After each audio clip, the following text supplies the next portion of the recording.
It's big time! Who is Randy? Don't bring anyone's mother into this. Your mama in the fucking stands! Welcome to your mom's house with Tom Segura, and Christina Pashitsky. welcome to your mom's house.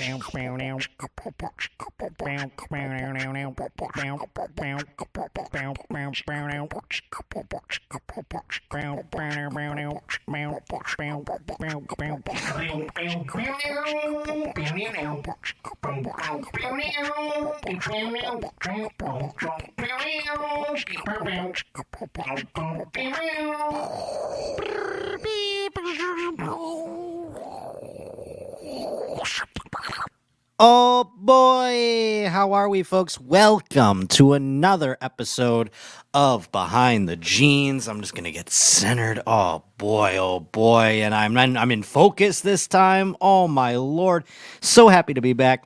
So happy to be here with you. We got Albert, we got Eric V, we got Stanktron, we got Shay McCarthy, we got Leanne Blaylock. What does this mean? I heard Josh fart once and it went. I think I did my best impression of that. Is that making assumption that my asshole is loosey goosey? Come on now, that's not nice, Leanne Blaylock. Come on. We got Juno Juanan. Hey, what's up? What's up, you chomos? Oh boy, Mad Cats in the chat. Good to have you. Hopefully, if you're watching this on replay, you will join us here one day. Become a Your Mom's House YouTube member so you too can be here live with us in the chat with folks like Tommy Fuggin Noble. It is Roachin time indeed. We're here once again. And by the way, if you'd like, please to be going over to my website, thejoshpotter.com, and do check out all the live dates. If you're watching this live and you're in the Washington, D.C. area, after I get off here, I'm going to pack my old suitcase up and I'm going to hop on a red eye and I'm going to come to Washington, D.C., to the old D.C. Improv. So I hope you can come to that show on Thursday night, D.C. Improv. If you're in the Washington, D.C. area, if you're watching this live, come on out tomorrow night. And then the next night, Friday night, the 31st, the Emmaus Theater. I'll be there with the great Tim Butterly. So I hope you can come hang out. TheJoshPotter.com is where you can go get your tickets. And of course, if you're watching this on replay, Behind the Jeans Show at gmail.com is where you can stay in touch with us outside of the chat. Or maybe if you're in the chat here with us and you think of something, maybe you're laying up at night and you go, you know what, I wish Josh talked about this particular clip. Well, Behind the Jeans Show at gmail.com is a great place where you can stay in touch. Oh boy, we have so much stuff going on today, and we're going to get to, in a little bit, a guest coming on Behind the Jeans for our live stream. He's down in Austin. You might know him as the producer of Kill Tony. He has also produced podcasts like The Joe Rogan Experience, and he was the first producer of Your Mom's House back in the day. And I can't remember what apartment they were in, maybe Echo Park or something like that. They were on the east side back then of old LA in their old house there, the mommies. And Brian Redban was the producer at the time. So we're going to have Brian Redban joining us fresh off major Kill Tony wins with, we heard Kill Tony on Two Bears talking about some of the progress of Kill Tony. We'll play that clip in a second. But also, of course, they just did the Kia Forum. I want to talk to him about all that kind of stuff coming up and all the memories when it comes to Your Mom's House in the early days. Yes, Albert, you've guessed it. So Redban will be coming up here in a few moments. Redban fired from the most popular podcast. That's not true. He's not fired from them.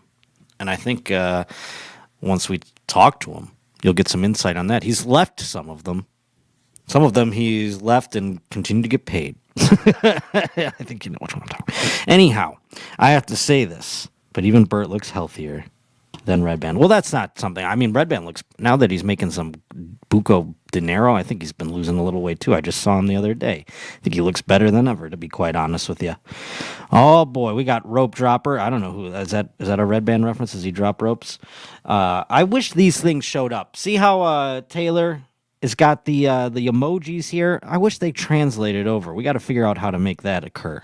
I don't know why they just come up like this in my little display chat here.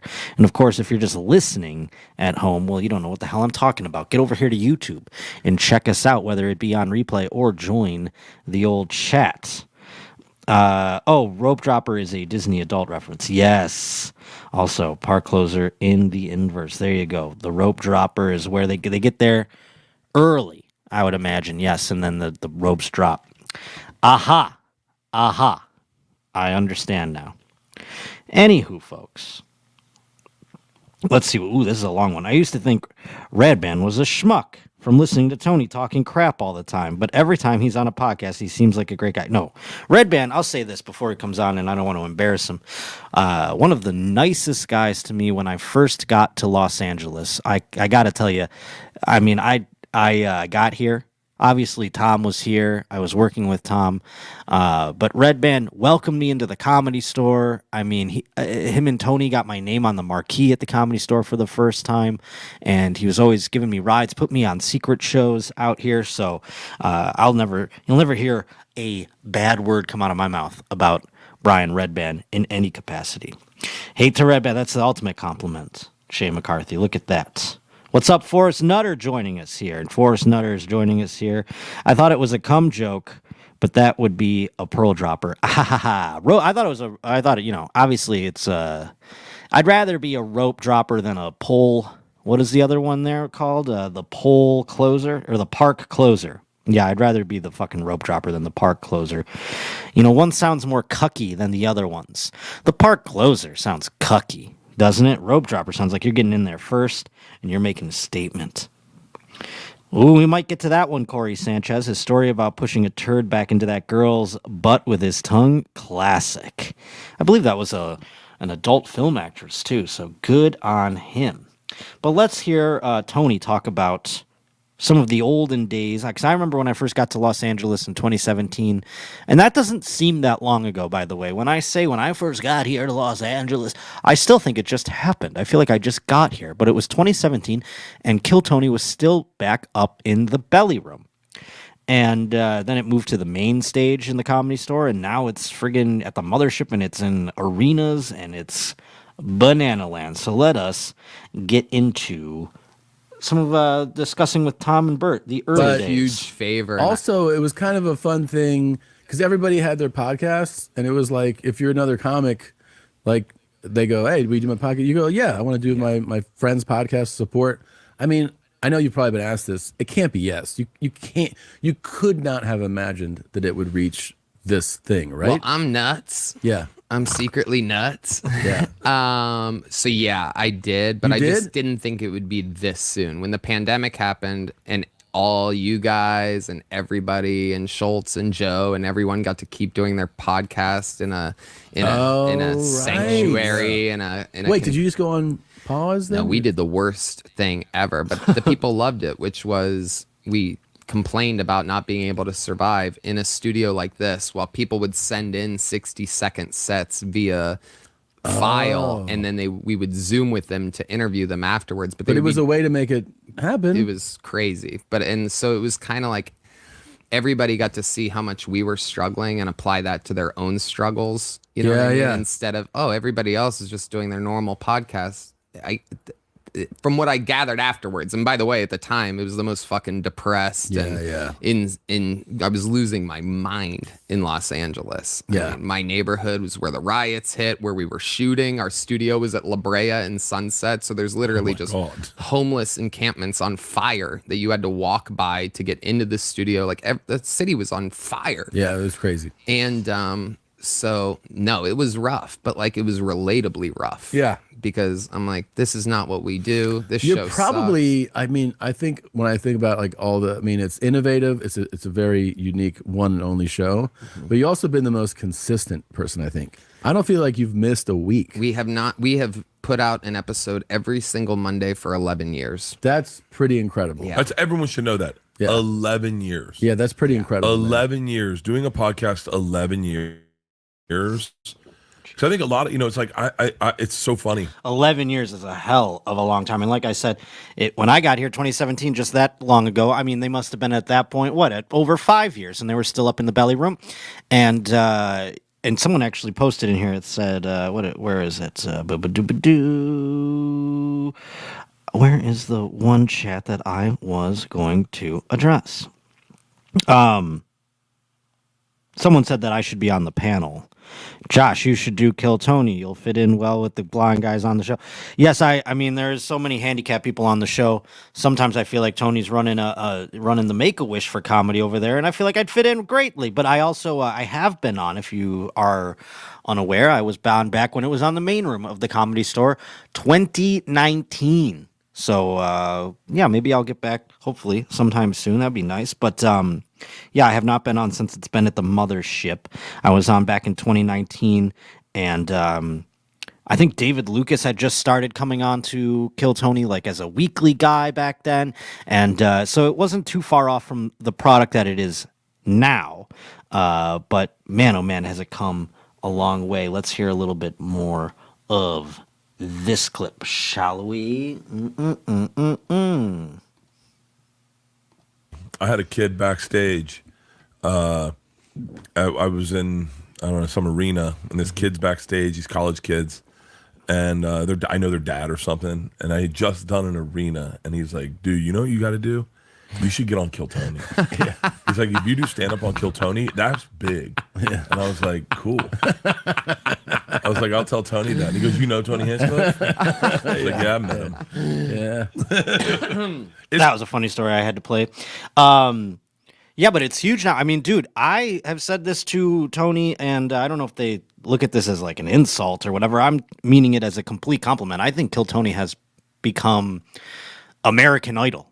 Essentially, if you think about it, it's back in the early days when American Idol was popping off as a thing, it was Simon Cowell making fun of autistic people, and so I mean there was a little bit of an element of that left once he was gone, and I think that void is filled a little bit with Tony there.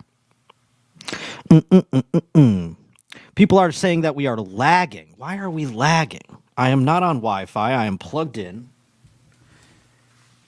I'm going to double check. Should be all good. Everybody is saying that, though, so I think it's all right. It's okay.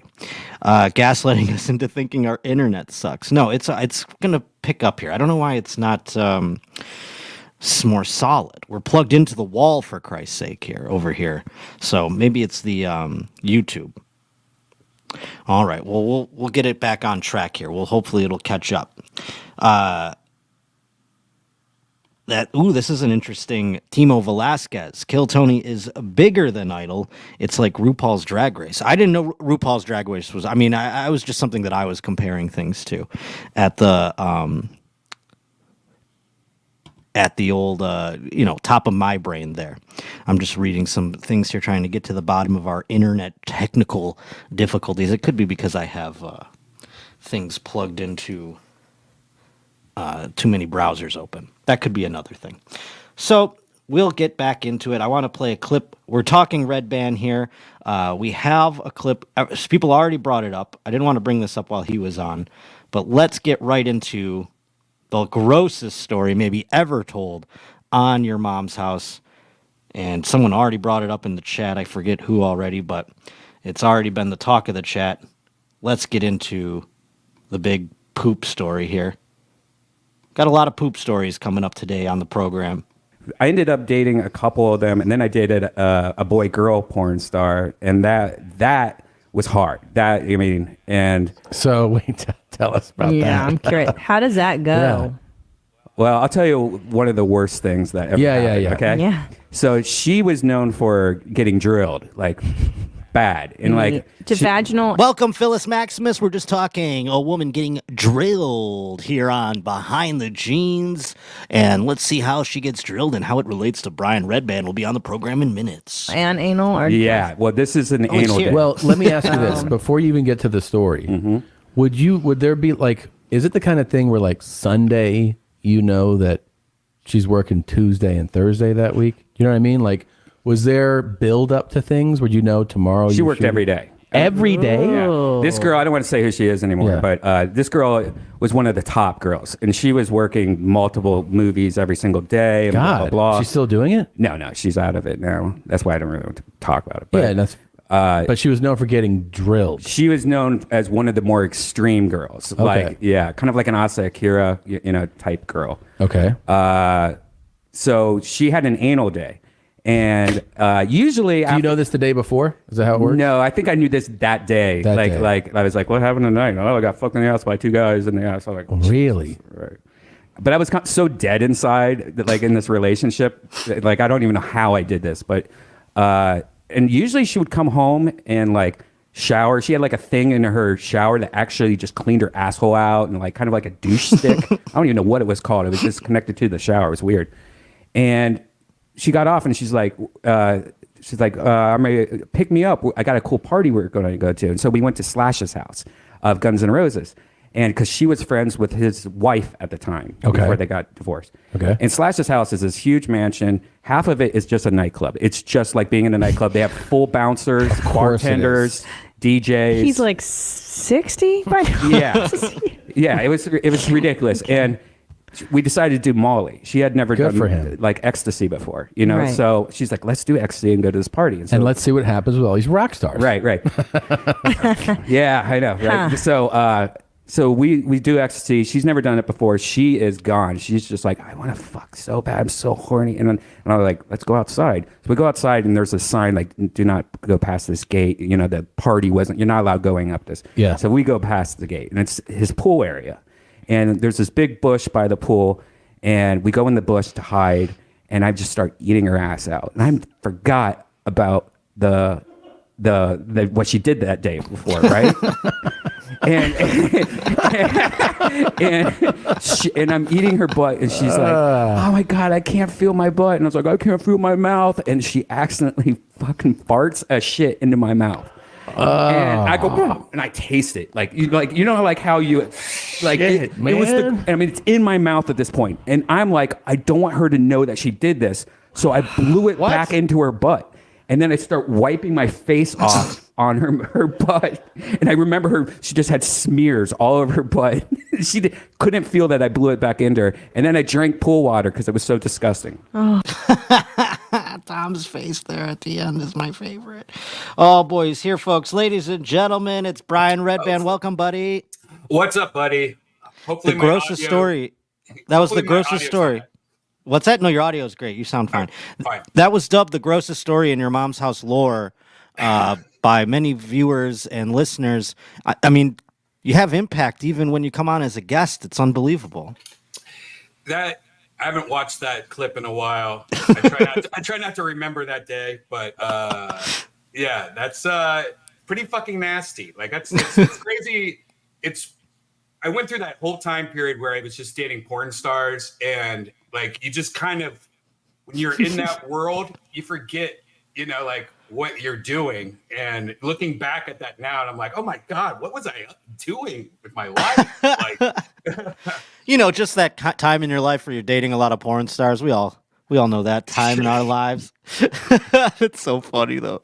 It was honestly, I remember the day because I was there when we shot that day, and I remember it being a gross story. But the reaction of the audience was unbelievable because of the fact that, I mean, like, think about all the things that your mom's house people have seen and heard over the years. For that one to resonate, I mean, that's gotta, that you have some impact. Yeah. And it scarred me for life, because now I loved eating ass back in the day. And now I'm so nervous. And then I'm dating a younger girl, I'm engaged to a younger girl now, and and she always talks about how she has hemorrhoids, and I'm like, you're 25, like what? How do you have hemorrhoids at 25? And she's like, I've always had them. And so now I'm just like, I have to ask her. Because she's nicknamed them like cute names. I'm like, is Pinky and Bubbles out right now? Is it okay? Is it safe? Well, you're scarred anyway, so it's not even coming up as an issue. But I'm glad you came on the show today. We wanted to go back into the lore of your mom's house, so much so, and with the fact that, like, I brought this up to you. I mean, one day in communications classes in college, there will be a chapter on Brian Redban, if those things exist still, in 20 years. But because, I mean, you've been an integral part of, Joe Rogan Experience, Kill Tony, obviously still running, and you launched your mom's house. You were on episode 1. We actually have a clip from episode 1 we're going to play in a second, but tell us, like, how you got involved in the very beginning. Like, did Tom come up to you? I know he wanted to start a pod, and Rogan was up his ass about it, but yeah, it's weird because it's what, fucking 15 years ago or something. I don't even remember how long it was. But when we started the Joe Rogan Experience, it quickly, just overnight, I mean, every week we're just getting more and more people, and every week we're like, oh, we should add better cameras. We should add better mics, because we thought it was just going to be us sitting around a laptop. We didn't think it was ever going to blow up to the way it did. And so every week we had to take a trip to Fry's electronics store and buy like new gear for it upgrading the studio every week. And then when that blew up so big, so fast, it was immediate, like, oh my God, we got to have all our friends do the same thing. We got to have, Joey Diaz, Ari, Tom, everybody we know needs a podcast, because it quickly helped Joe like sell more tickets, to shows and advertise that he's in cities and not have to do the radio anymore, like fly in early and do morning radio to promote your weekend at, in Chicago or something. So I had this idea, like, that I was going to make a podcast network, kind of what, absolutely what your mom's house studios is now, but the idea was back then, no one knew what a podcast studio was. And my idea was like, well, if we have a podcast studio, we call it Death Squad, and then we have shows underneath that label, like,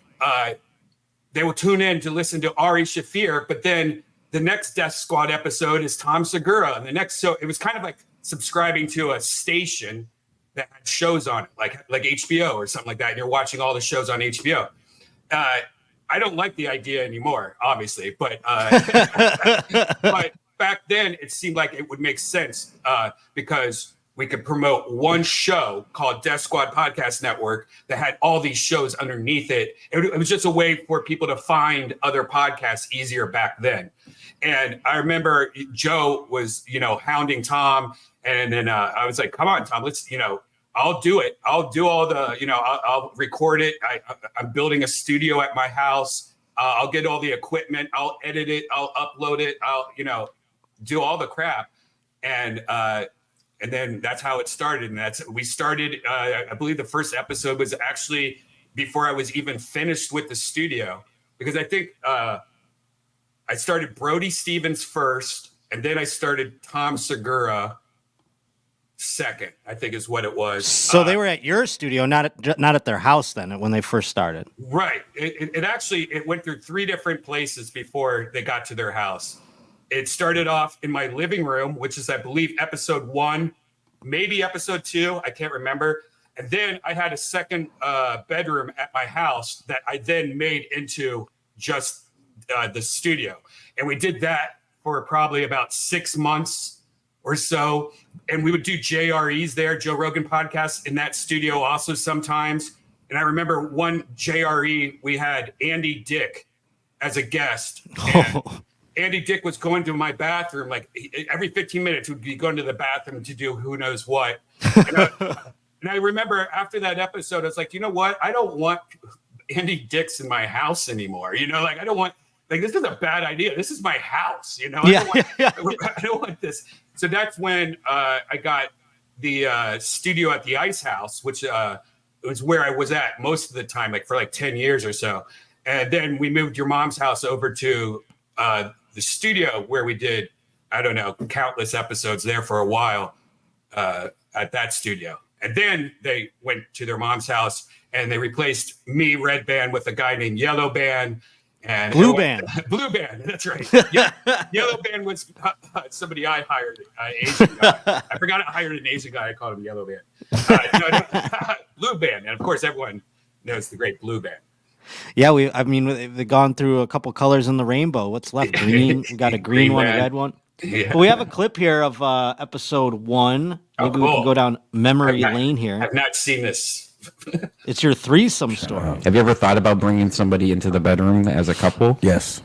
I don't recommend that, by the way. Who really? No, You did it ruins relationships. I've had 2 threesomes, and both of them ruined the relationship. Like days after. One was the next day. It was bad. Oh, what happened? Like, Well, first of all, wait. Can we set this up? Yeah. How long were you dating? Let's go to the first time. Right, the first one was in high Great posture with Tom. school. I dated her for 2.5 years. So you were already dating like 2.5 years. 2.5 years, and she was our boss. We worked at a movie theater, and she was our boss, and we were like 17, 18, and she was like 24. Uh-huh. And Who decided to like at least let me guess, bring up the the idea? guy. no, we were all hanging out because we got off work and we were drinking in the other girl's house or her basement. She lived with her mom. She was 24, but she was, a movie theater manager, so that's understandable. But she had like a keg left over from her mom had like a party, so we were all just in the basement drinking. I went to the bathroom. Real quick, not to interrupt your story. This is in your house, then you're saying. This is your apartment. This is my living room. Is that a real cat up there on the couch, or is that a... No, that's a stuffed animal cat. But there is a cat that I think is in this episode somewhere that walks around. Because I found an old photo from this episode and I posted it on my Instagram where the cat's sitting like on Tom's lap. And everyone's like, oh, what? Why are you hating on Tom? And I'm like, what do you mean? Just because I posted an old photo of Tom? That one, yes. Yeah. Yeah, because everyone was like, we want Tom to be fat again. This is Right. he's the only person in this clip. I mean, again, you said this is like, it's like 15, some 16 years ago. Right. Tom's the only one who looks younger now. Yeah. Isn't that weird? Like, Yeah. me and Christina look like hot young things. And Tom looks like he's like 50 years old on the end of his life. I came downstairs and they were undressing each other. And I was like, whoa, what the fuck's going on here? And they're like, you want to join us? And the next thing I know, my girlfriend was laying on top of the other girl naked, just totally grinding, going at it. Craziness. And I remember having my back to it, doing, I'm like, oh my God, oh my God, oh my God, oh my God. Oh my God. Like, I was like crazy. Yeah. We did it, everything. That was the first time I ever had ass sex with a girl because the other girl, like, my girlfriend's like, That's dude, a lot to process. She wants to do this. I'm like, oh, okay. So I had ass sex with this girl, and I remember having ass sex with this girl, and I was like, wow, this is crazy. And I look over at my girlfriend, and she's just sitting there masturbating, watching us. Really? Yeah. And I'm like, this is awesome. And so then we all went to sleep, and the next morning, her mom came down the basement. It was like, hey, I cooked you guys breakfast. And I remember just being completely naked with her daughter and my girlfriend on the other side. And the daughter like jumps up and gets dressed and goes upstairs. And me and my girlfriend were just putting on our clothes. And my girlfriend just started crying. Just immediately started crying. Like, what the fuck happened? What are we doing?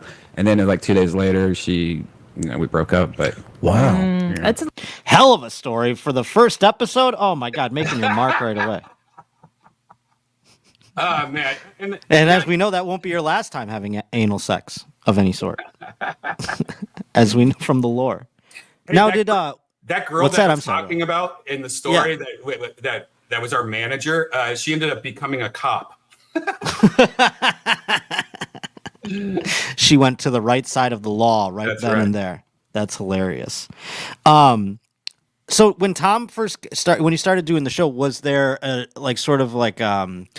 any remnants of what the show has become and turned into now? Was there like any sort of was Tom like, I want to play these crazy clips? Was he coming to you with clips at all?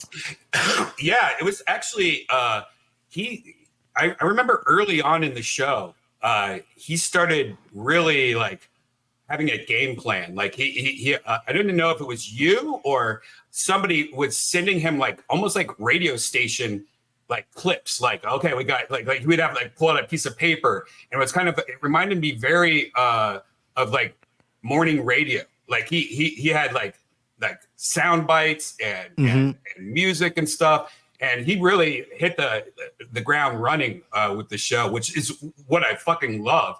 Because, most of the podcasts at the time I did was more like, okay, we got to find something new to do. We got to figure this out better. We got to think of some new ideas. But Tom and Christina really just really knew what they wanted in the show almost immediately. It was great.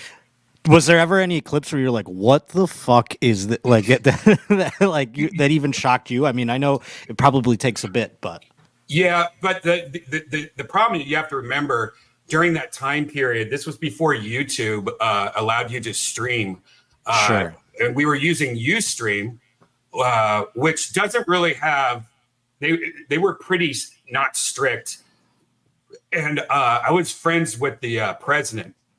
I met through Joe because we would do JRE on Ustream, and so he let us get away with a lot. But I think back then it wasn't. If I remember, it wasn't as crazy as it is now. Like because we were doing it live. That's why you kind of saw on the video quality is a little weird here and there because we were broadcasting that live. You know. Yeah, and it was like a million years ago. Right. So, yeah, exactly. So. I mean, hell, we broadcast this one live on YouTube, and it still gets wonky every now and again. And even if I'm plugged into the wall, it doesn't fucking matter. The Lord likes to fuck with me. But me too. Now you're doing Kill Tony, and I mean that production is out of this. I mean, it's insane. Just watching you guys at the forum, it was crazy to see it all with the cranes and the cameras and the pyro. I mean, you know why, right? You know why it looks so good, right? We hired the guys that do UFC, the production company that does That's right. UFC. You did tell me that. Yeah. The guys in the truck are the UFC guys, right? Like They're all, camera 17, camera. Yeah, the director, Anthony, I've known forever. He does all the UFCs. It costs the same as doing a UFC to film that. That's crazy. Yeah, it's crazy. That's banana land. I mean, like I said, so much has gone. Did you ever imagine when it was up in that belly room? We heard Tony talking about it on Two Bears. We played the clip a little bit before, but I mean, like, because that's another podcast that you joined up with. Like, Tony came to you, I assume, and like was like, I want to do this, and you guys had this sort of like American Idol-esque idea or what have you. Yeah, so I used to do a show on Mondays. It was called The Secret Show, which is also the show I do now, but that's a comedy show. And The Secret Show, it's just pretty much me and a co-host, and we had guests on every week, like 2 or 3 comics on every week. We had somebody that drew every episode. It was pretty much Kill Tony minus the bucket. And I did it for like 15 episodes, and then my co-host just drank a lot, and it wasn't going anywhere. And then I decided not to do it anymore. And I was thinking, all right, what am I going to replace that show with, or how am I going to fix that show? And Tony heard about it, that I was doing that, and came up to me. He's like, I have this idea for a show. And I was like, awesome, let's make a show together. And the only difference with this show, unlike Your Mom's House and all the other shows in the past, is I was like, all right, this show though, because I've already like have this kind of an idea and you have an idea, we can put these ideas together, is we're going to be 50-50 on this show. You know, I'm not just going to produce the show. And I'm glad I said that, you know. So that's what, that's how this show has lasted so long, and how, it's still going great and better than ever now. Was there ever a show that you did, I know, like that you look back on, I guess, that you've done where you're like, that should have been huge? Or maybe like the host or something just wasn't into it, or it just kind of didn't pick up steam or whatever? Honestly, Josh, no, they've all become very successful. So, I mean, even the ones that I forget that I used to do Brian Callen's show, and that was before. There's a lot of those shows that I forgot all about. Like I didn't even remember doing that show. Right, people who started in podcasting with you then went on to do other pods and all that. Little Esther, used to do hers and Brody's. Brody and Esther was one that I really loved a lot, and it never really caught on too much. They pretty much both just started doing other podcasts on the side. Brian Holtzman, I did his podcast for a while, and I might do it again still. That one, I understand why it didn't take off. Because Brian Holtzman's one of those guys you really need to know. Sure. Or it's going to be like, who's this old guy reading the news to me? I don't need it. You know what I mean? Why is he yelling all the time? starting up with him again. I mean, he's finding new resurgence on social media with having people the walkout clips. Those are amazing. They're some of the funniest clips on Instagram. That's such a great idea. And Holtzman is so fucking funny, and it's even funnier when you do see people walk out and get offended. I mean, now that he's out at the mothership while you guys do Kill Tony, I mean, people can make a whole trip and go see everybody. So that's pretty fucking cool. Yeah. Yeah. But dude, thank you so much for coming on the Definitely, show. man. Great I seeing love you you. very much. Great seeing you too. I hope I get to come see you down in Austin pretty soon. Yeah, when you and, come. When you come. I'll be down there soon enough. I'll be down there in a couple weeks. But I'll definitely hit you up and let you know. Thank you so much, buddy. I love you. Love you, buddy. Talk to you later. Brian Redban, folks. Let's close him out with a clip too.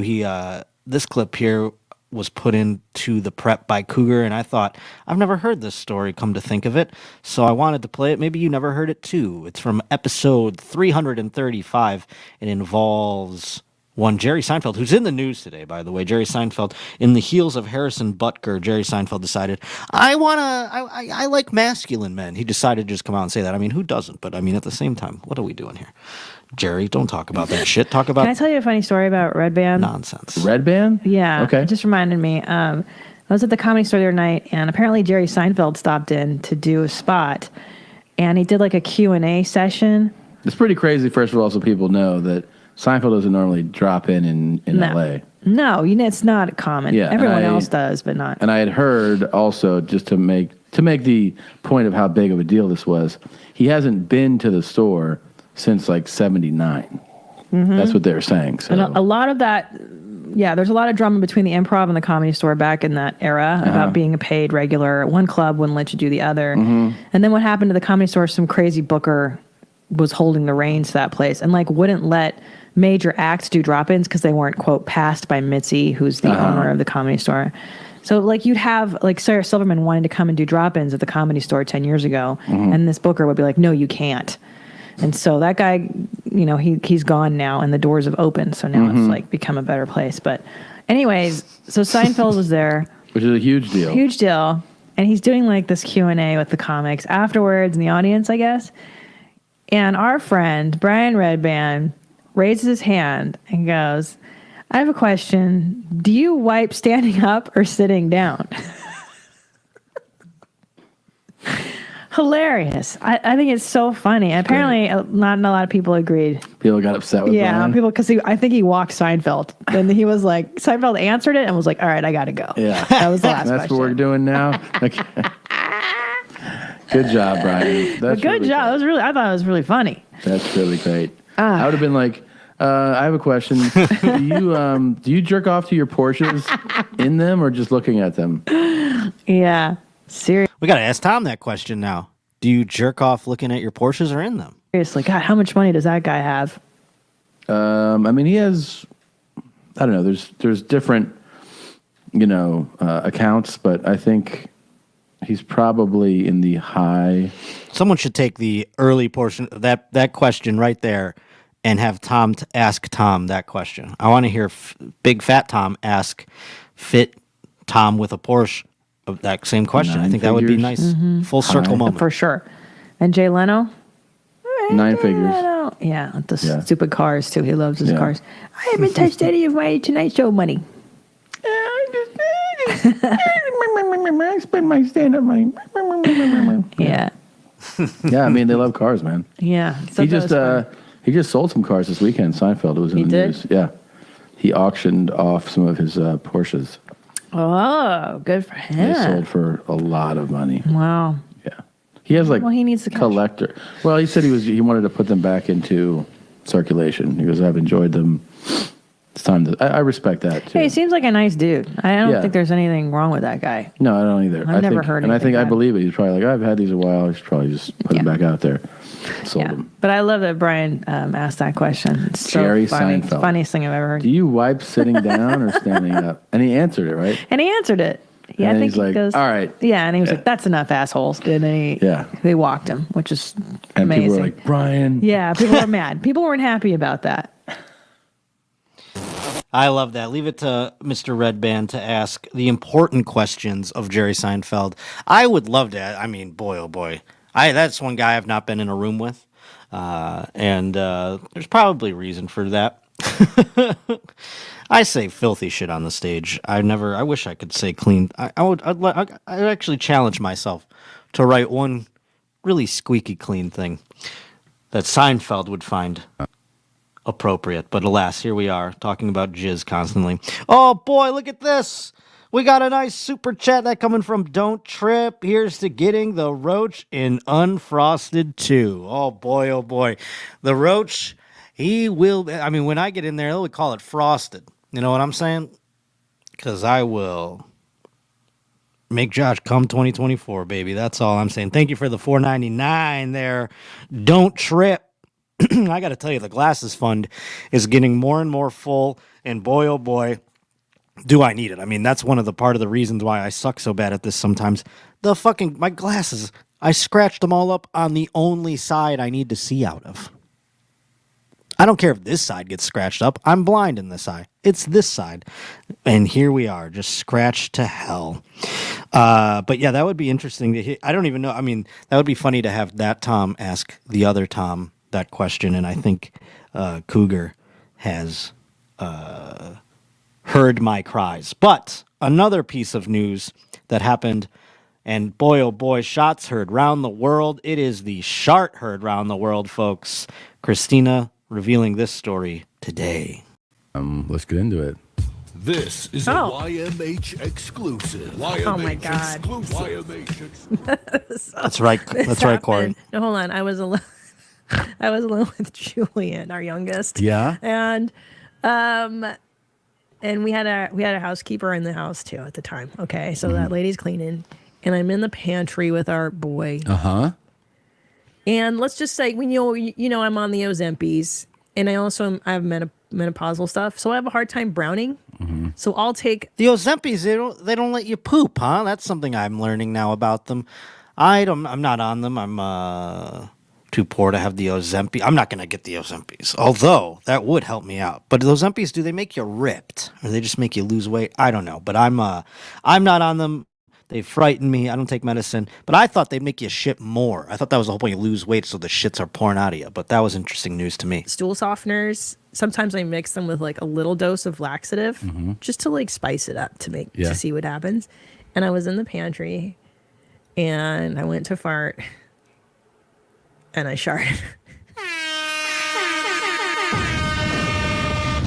Wow. Now, what was different about this shart is that it was like a wall of mushy diarrhea. Oof. Like where I was like, oof, like I had to clench to stop the flow. It wasn't just, for me in the past, this shart has been like a blast of fart and then like a pelt. I don't know if that's the right word, like a little smattering of caca. This one was like, wow, this is a fire hose. This is shit coming right just out. coming out, dude, like liquid shit. And then I don't know if that qualifies. This is what I wanted to bring up. I don't know if that qualifies as a shart. I think Christina just shit her pants. You know what I'm saying? Where do we draw the line in what qualifies as a shart and what is just full-fledged shitting your pants? Where's the line in the sand? That's what I would like to know. How much liquid has to come out of your asshole in order to qualify as a full shit? Or does it have to be a turd? These are the questions I have. Agreed, says Little Boner. She shit her pants. Like a toddler, says Albert. I don't know if it's like a toddler. You've never sharted yourself? You never shit your own pants? At least she was in the comfort of her home. I've known people who, if you do it out and about, your life is over. You might as well KMS, as the children say these days on the TikTok, because if you shit your pants out in public, that is just, unless you're riding a city bus and you can be like, well, I just blend in with the rest of the city bus. You know what I'm saying? There's a time and a place, I would imagine, but also it could be dastardly. And how do you get over such a thing? I haven't been unfortunate enough in recent years to have publicly shit myself. I've done it in my own home when I'm sick or something. I've had what I thought were, going to be a simple fart that turned into much, much more. And that's always a terrible time. It's always a terrible time to have to clean yourself after that. Walk away. Good rule of thumb, says Don't Trip. If you have to clench the liquid, it's a shit. A nugget or a skid mark is a shart. That's right. We have to come up with some sort of measurement of quantity in order to draw the line in the sand here. I've shit myself just to keep watching the matinees. Played the game and lost. Keep watching. Oh, the manatees. I'm sorry, I can't read, evidently. I thought that said matinees. Who would be watching the manatees? You were watching the manatees, and you had to shit yourself. You should have just shit with the manatees. What do the manatees do to shit? They just shit in the water, right? That's why the water, swimming in, like, this is a kind of a weird glimpse into my psyche. Swimming in large bodies of water always kind of made me feel gross because of all the fish shit that was in there. Oops, I'm sorry. Here we are. Sharted a few months ago. Was not a hoot. Or was not a toot, excuse me. Or a hoot, I would imagine. From Corey Sanchez. I believe if she had a diaper on, that it would be adequately filled. That is from Alberp. Thank you, Alberp. Appreciate you. Let's see. Over in the HQ, they say shartograms, measurement of fecal matter that determines whether it's a shart or a shit. Exactly. We got to get some shartography or something like that. Shartnometry. Let's see. Here we got, who is this here? Bender's Home for Discount Orphans. Okay. I'd once, when I was transporting roll crew, when I was working for PTI, I don't know what any of that means. I'd imagine you're saying you sharted once while transporting rail crew when working for PTI. Pardon the interruption. The rail, I don't know what any of that means, but I'd imagine it was a terrible dilemma. Their Bender's Home for Discount Orphans. Timo Velasquez, I mentioned last week, walking to the mall, farted mid-stride and shat myself. Had very itchy butthole when I got to the mall. Yes, if you do shart, it will result in an itchy butthole. If you shit your pants, it will result in a loaded die-die. And I sat down on the toilet and I was like, Julian, because, he never leaves my side. Mm-hmm. And I'm like, get in here, close the door. Like, there's someone in this house right now. Mm-hmm. Like, I don't want her to see me shitting or anything. It's uncomfortable. Yeah. And he, kids they can't close the door. Like, he's coming in and then he's like, I have to go poo-poo too now. And I'm like, God damn it. So he leaves the door open. And you have the music playing and the... and my dad being like, I gotta tell you about a shit I took one time. Totally. Yeah.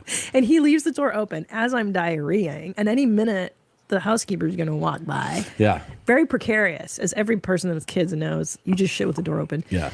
Anyway, I had to throw away my underwear.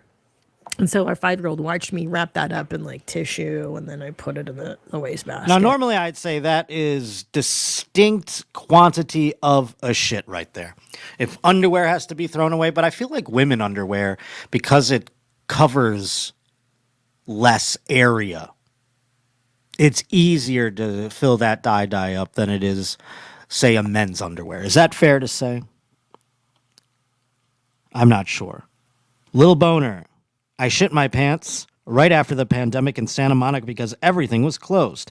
It took me an hour to drive home, and the shit was dripping down my leg. That is a harrowing tale, and that makes me sad. Everything's closed. That's right. So now you have to be like, do I be like the hobos and just shit in the street? I feel like you should have just did that. Everyone was shitting outside during pandemic. I seen them myself. I seen them. If you need to throw your undies, it is shitting yourself.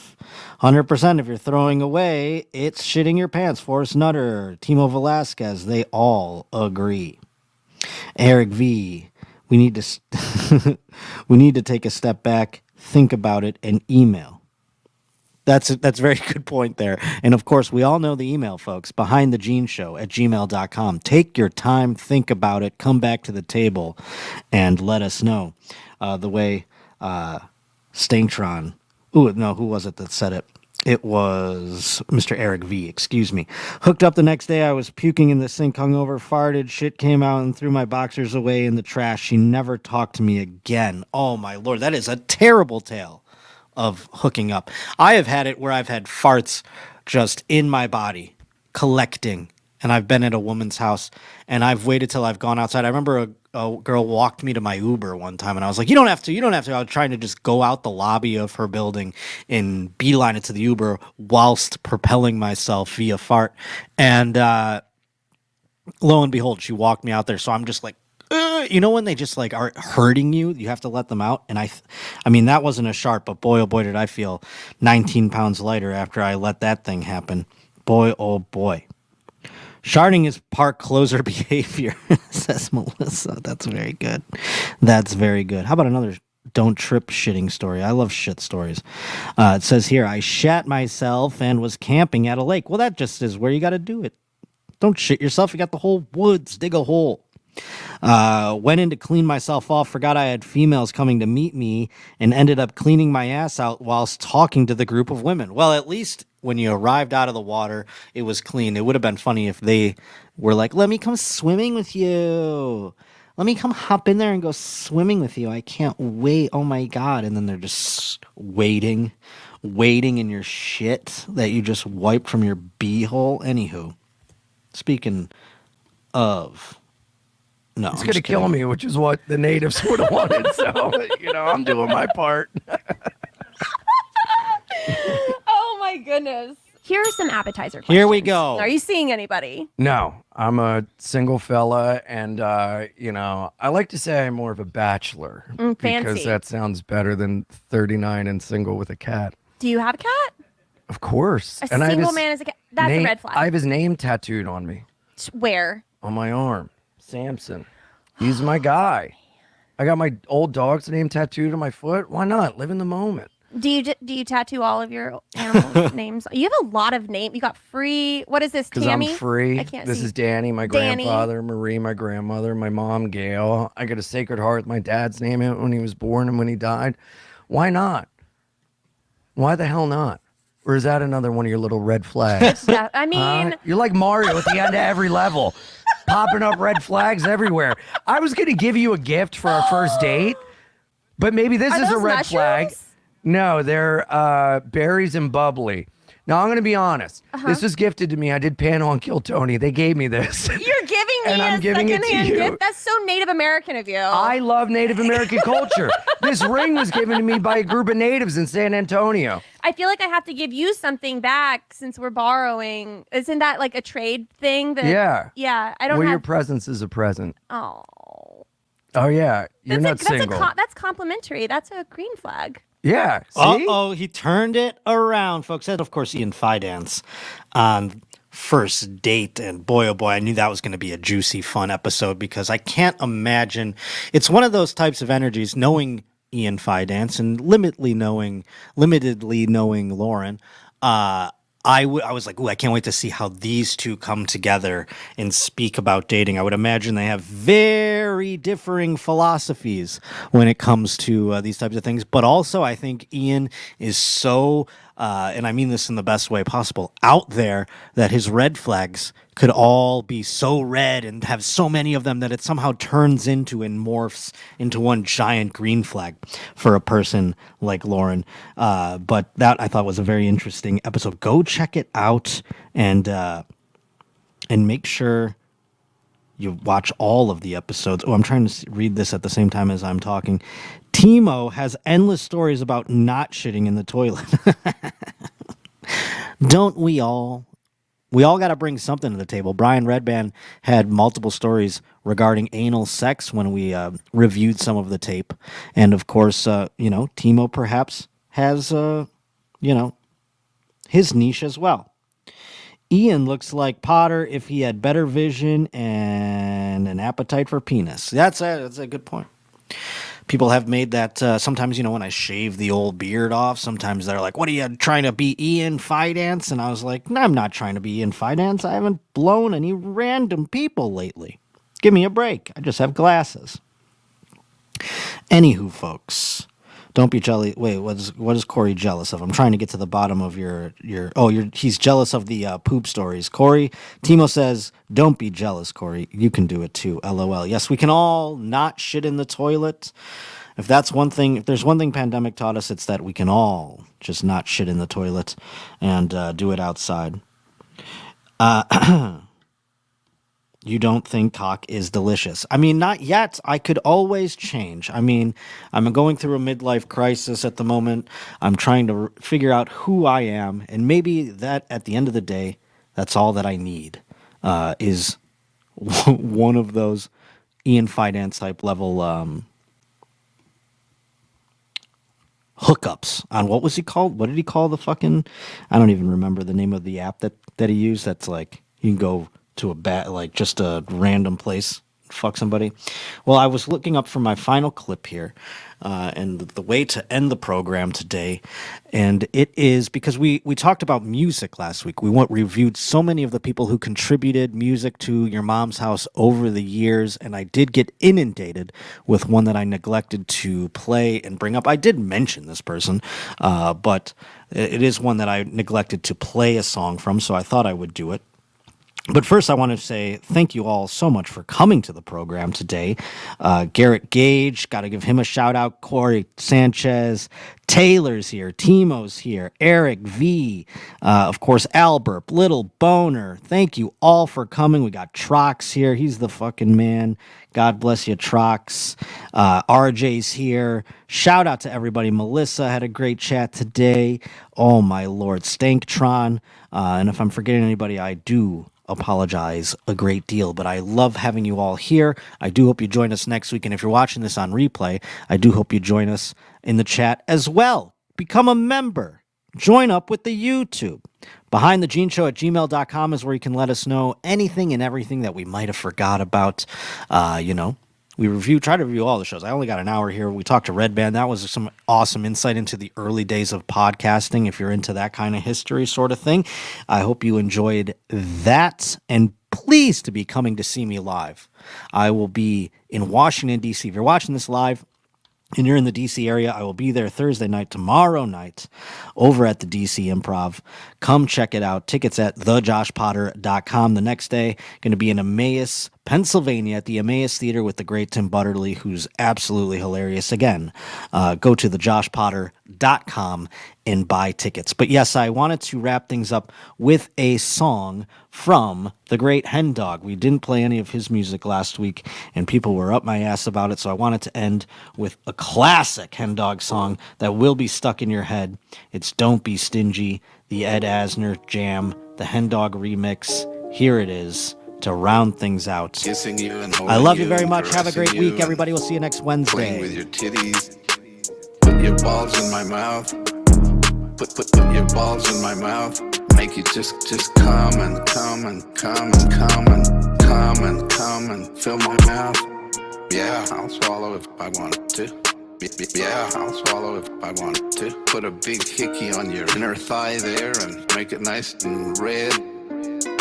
Well, it's normal size. It's not that big. It's not that big. The one thing that I'm going to tell you is that the first time it's going to be quick with me, because it's been a long time. Because it's been a long time. Long time. Okay, you come. Let me see how much you come. Let me see how much you come. I need it right now. I need it right now. Right now, okay? Can you see this? Give it to me now. Give it to me now. I need it. I need it. I need it. Give it to me. Give it to me. Come on, Mark. Don't be stingy. Come on, Mark. Don't be stingy. Don't be stingy. Don't be stingy. Suck it dry. Just suck it dry, Mark. Yeah. Oh, I can feel it. Oh, that's gonna be good. Oh, that's gonna be good. Damn. You bet I'm coming up in May. Damn. You better believe I'm coming up in May. Damn. Damn. You are terrific. I know you're gonna be good in bed. Come on, Mark. Don't be stingy. Come on, Mark. Don't be stingy.